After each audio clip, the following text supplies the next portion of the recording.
Waswa Emmanuel muri mutya subira muri mulungi nnyo. Alo. Oli otya? Gendi. Obulamu. Wano bedanga tuyogera. Wano ng'oyogedde. Tuli mu family ya Namitala Jaja oli otya? Oli bulungi? Obulamu bulungi. Mwana we yakomyewo. Muzzukulu we yakomyewo. Soko baze ku bantu bamukomezzaawo.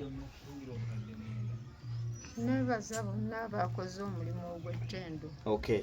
Mukama gwe yabakozesezza. Bakulika amayengo g'omubbanga. Yes. Awamu n'ogw'oku ttaka.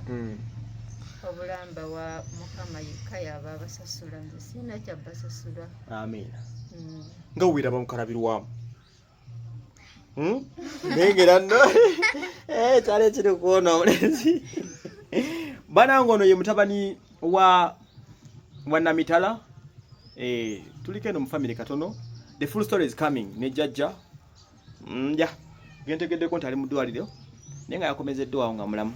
Full story coming. Mugigumiikirize mu katono. Mutegeere ebigenda mu maaso. Nsonga kizibadde zaakwatirayo omwana oyo. N'ebisigadde ku nzi Waswa Emmanuel.